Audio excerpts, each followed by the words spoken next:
Hello everyone, my name is the Chemist77 and welcome to episode 19 of Farming Minecraft. Today, as I said last episode, we're going to be building a wither skeleton farm. As you can see here, I have all the materials I need. So I need some of this, various redstone bits like that, some walls and buttons, and a whole lot of powder snow. There is one last thing that I do want to make. And I'm going to need 3 obsidian, the nether star that we got at the end of last episode, and that'll obviously give it away what we're making, and 5 glass. And there we go, we've got a beacon. As you can see here, I've got the 2 stacks and 36 iron blocks in this case that we need to build the beacon. I'm also going to grab some spare white stained glass, just so I can cover the top of it, and then find... Okay. I'm just going to put that all together in my ender chest, like so.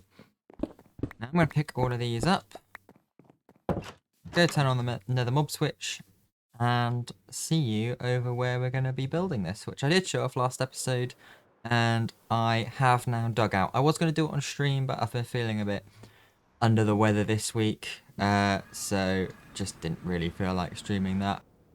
Okay, so we are here at the Wither Skeleton Farm location. As you can see, I have dug out everything that needs to be dug out. Where the main farm will be, and then the corridors and the drop chute, and then where all the collection system will be. So if I turn on our schematic rendering, we can see here, this is how it's all going to fit in. Now, I can't really build the entire farm up at once, because I need to get some piglins in. As you can see, there's one that needs to go here. Then we have some on sort of these 2 corridor layers, and then we have some piglins just on this layer here. So I sort of need to do this in stages, really. So the first stage is going to be just the collection system down here, I think. Then, collection system, and then these piglins here. Then we're going to get these piglins in. And once we've done that, we should be able to build up the rest of the farm in the layers. And I think probably just get the piglins in as we go along. That's going to be the easiest thing to do. Now this is just going to be a lot of work and a lot of chopping and changing, so I'm not going to do a time lapse. I'm just sort of going to do stage updates or build stage updates. So yeah, I'm going to do this. Set our rendering up as need be, and get to it. Okie dokie, there we are. One collection system built. I actually left a few logs down there. I accidentally need to get rid of those. So yeah, as we can see, this is going to be where we're going to stand and kill the wither skeletons. We've got our what will be our item collection system underneath, and then our sorting system. And then if we go up here, we can see I've also got in where the piglins will be. And speaking of that, I have got the rails in to get the first piglin in. So, naturally, we need piglins, which for starters means we're going to need to go and turn the mob switch off. And I'm also going to need some boats.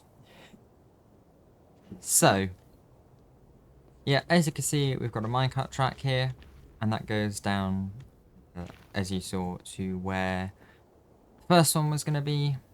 And if I stand here, hang on. Yeah, so if I stand up here, the farm is going to be there. There is a crimson forest over there, and that is basically the nearest place that piglins will spawn.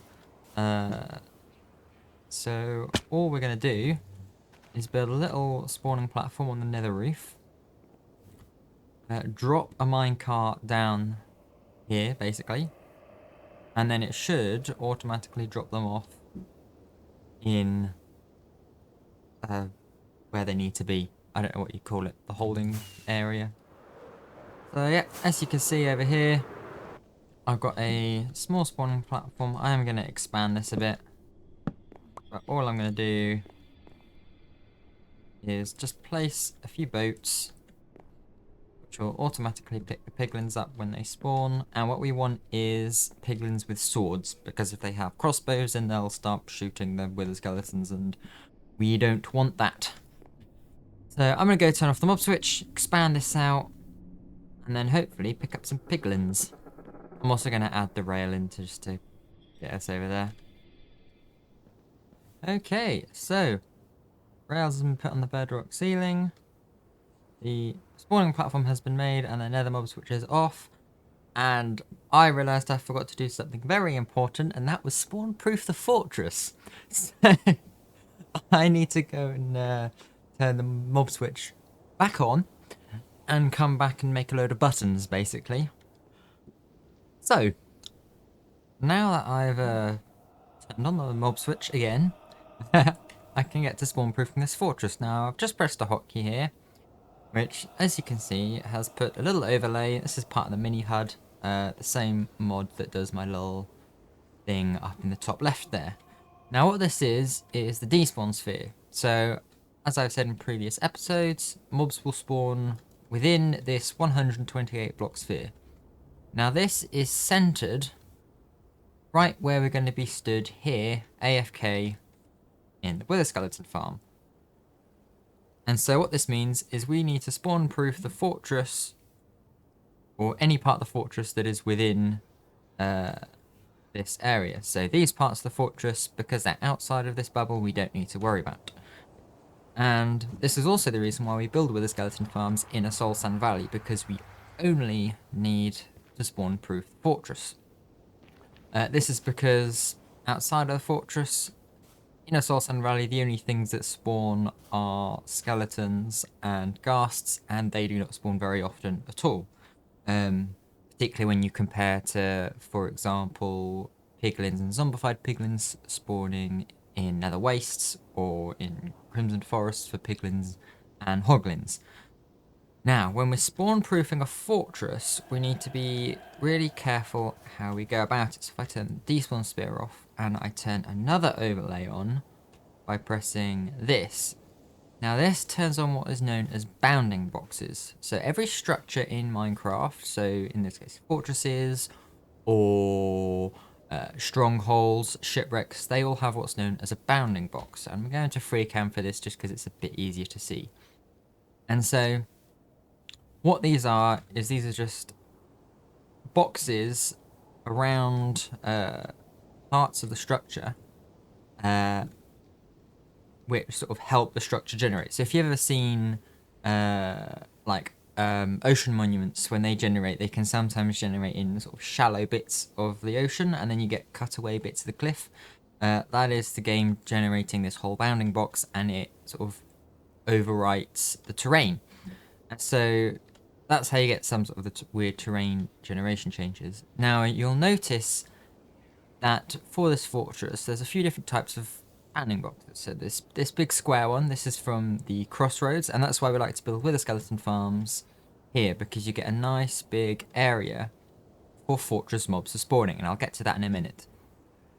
Now you also have this bit of the bounding box, this really big one, and this is the overall fortress bounding box. Now as you can see, this doesn't affect the terrain, but this does affect mob spawning.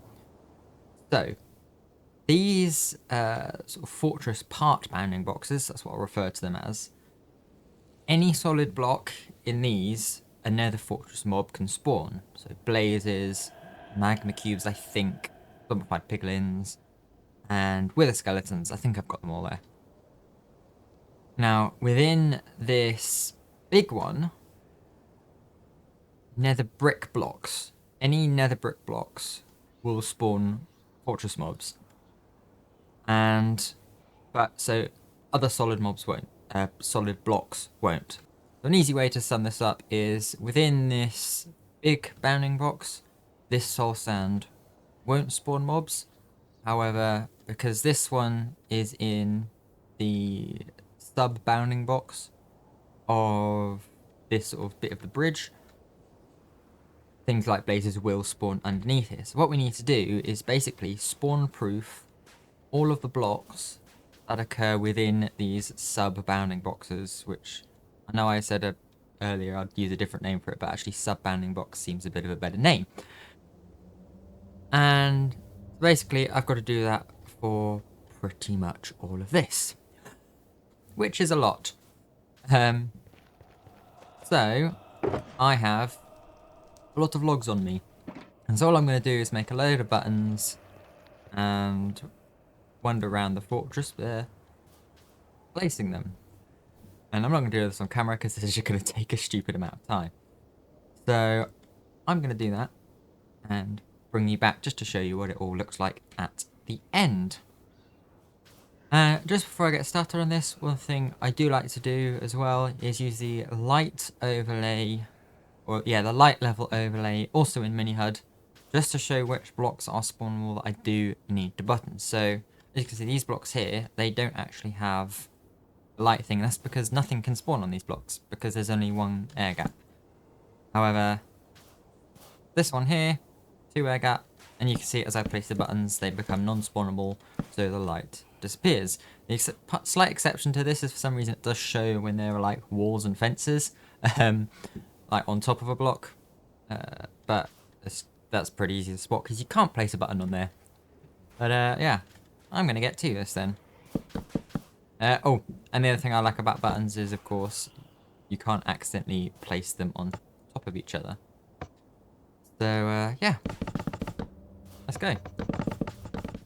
And you can see the edge of the despawn sphere, and so obviously that just means I don't need to place any buttons here, because nothing can physically spawn here. I might just place a few just a little bit out there just to accommodate for like movement tolerances if I'm using the farm, just to be on the safe side. Okay, and there we go. One fortress within our little despawn sphere range. All nice and spawn proof. You can see I had to put a little bit up here because of the bounding boxes. Yeah, that is all nice and spawn proofed with buttons. So now I can go and turn the mob switch back off and get the piglins. Okay, now the switch has been turned off. As you can see, we're getting some stuff spawning in here. Unfortunately,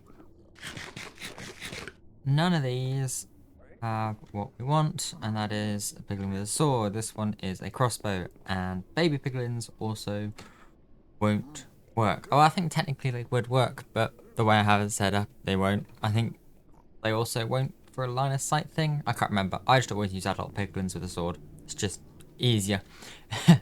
But yeah. So basically all I'm going to keep doing is flying up and then flying back down.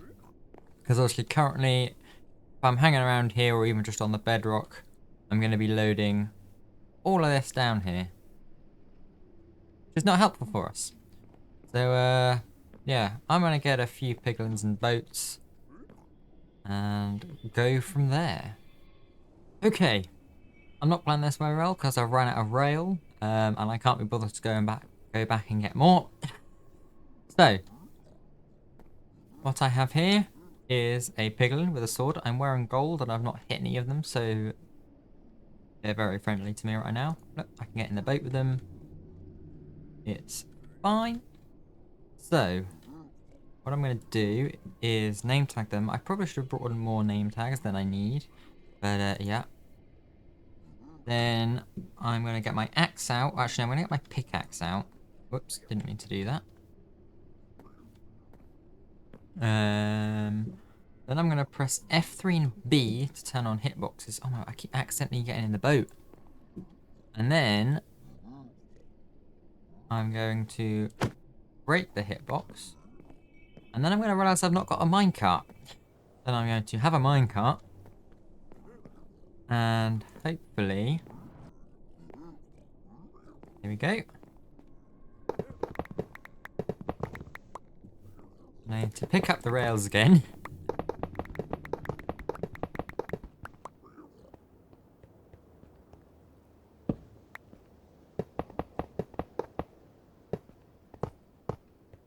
And connect them up to here.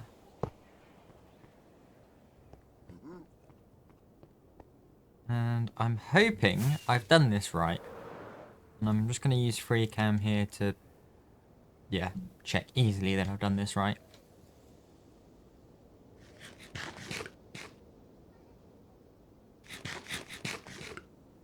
So he should drop down here, drop down there, land on this rail. Fall down, fall down, fall down. And get ejected there. And look at that, that has worked wonderfully. The next thing I need to do is get these two in. And I always say, this dude can't get out of here because of these trapdoors. He's too tall to fit under them. So, yeah, 2 more piglins to do. I've just got to reorder the rail slightly. And then just do the same thing. And there we go. First 3 piglins are in. And so now I can move on with the first layer of the farm, which will be, I guess, to there, I think. Yeah, to there. Right. Onwards. Yeah, I might need to go turn on the mob switch again. Also, I've forgotten one rather important ingredient on this farm. Made a farm about them last episode. I forgot to bring the wither roses. Whoops. Right, I am going to go get those. I'm also going to go turn on the mob switch because this is going to get really annoying. Yeah, then carry on building this. Okay, so I have the first layer of each side built up, and I'm ready to put the piglins in. I've been a bit stupid and I've put the wither roses in first, which makes doing this rail a whole lot harder. So we'll see how this goes. And there we go, another 2 piglins in.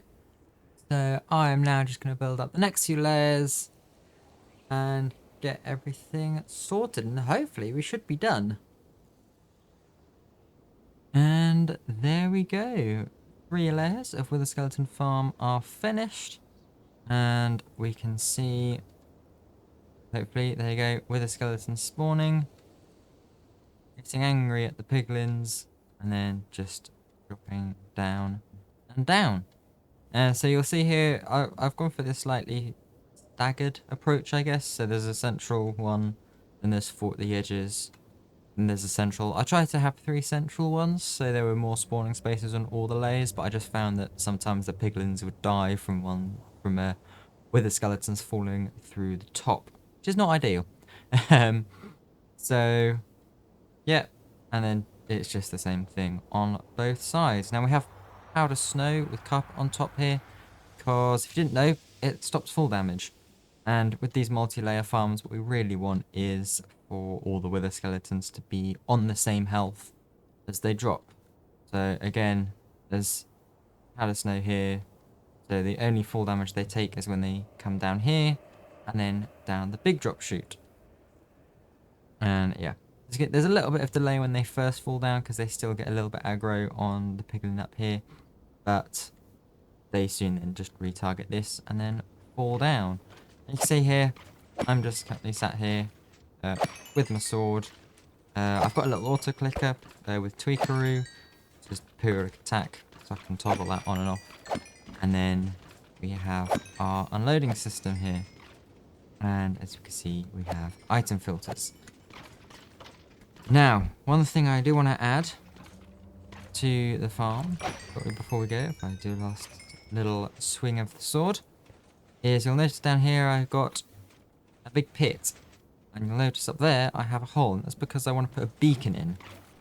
Now, why do I want to put a beacon in? Well, if I want to sit here for a long amount of time, and leave my computer and go off and do other stuff, then I will run into the problem that I will run out of hunger, and then I'll starve to death. So what I want to do is put a beacon in and get regen.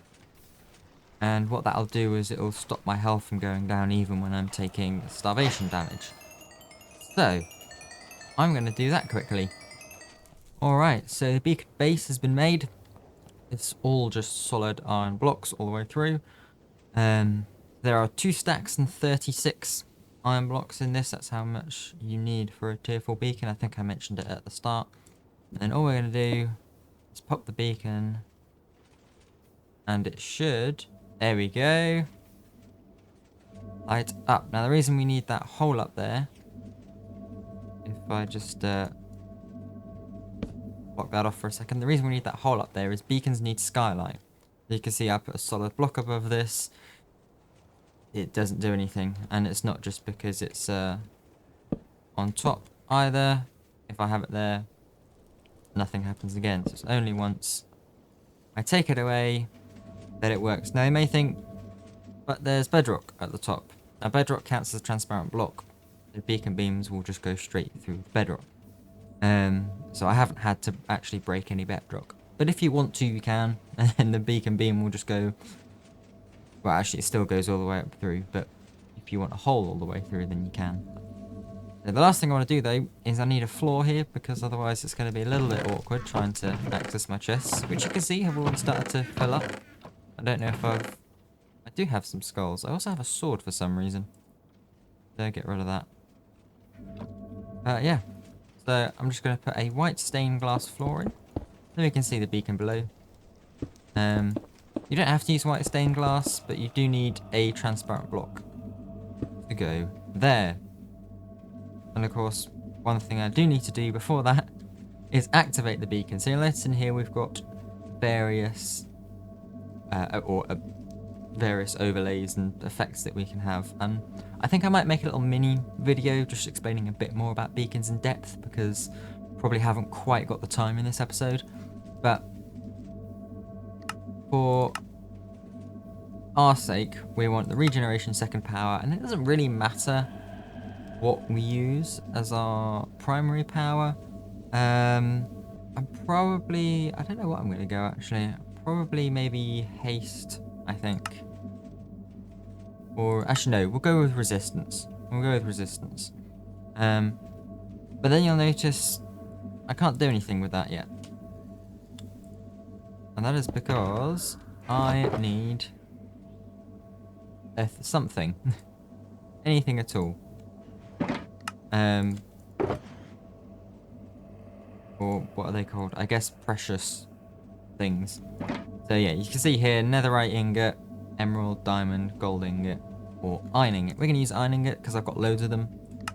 Select them. Don't use netherite ingots. Never use them. It's never worth it. And also, these are the materials you can make the beacon base out of. So we've used iron blocks. You could use diamond blocks, gold blocks. If you really want to put yourself through the pain of getting it, you can use netherite blocks. Yeah. So now you'll notice in the top right corner, just like when we have potions, we have resistance and regeneration effect. And basically that lasts for 16 seconds and then it refreshes every 3 seconds? Or 4 seconds? Something like that. And yeah. So we've got white stained glass, and I'm just going to finish putting this floor in. And there we go. One white stained glass floor. Looking very nice. We can see the beacon underneath. Now, if you use other colours of stained glass here, it will actually change the colour of the beacon beam. White, I think it technically does, but the beacon beam is sort of basically already white. But if you put like black stained glass, it makes the beam black, which is pretty cool. I like light blue as well, or cyan. They all look very cool. But yeah, that is the Wither Skeleton Farm. I am very excited to have this now. It means we can just put beacons everywhere, which is always very handy. One thing that I forgot to do there as well, usually helpful when you're using this farm, just to fill up all your inventory slots just with something useless like that. That way you don't accidentally pick up loads of drops, because particularly when you're using looting like I am, you very quickly just fill up your inventory with random stuff. And you can see we've got the hopper minecart just going through. and the items get flung across, aligned with the honey, and then into the sorting system. There they go again. And so you can see, getting a fair few skulls dropping every so often. Sometimes the wither skeletons will pick up the skulls. There you go. There's some get picked up there. And away they go. But, so yeah. That is our wither skeleton farm. This was quite a lot of work. But yeah, really pleased with how it turned out. And I hope to see you in the next video. Bye!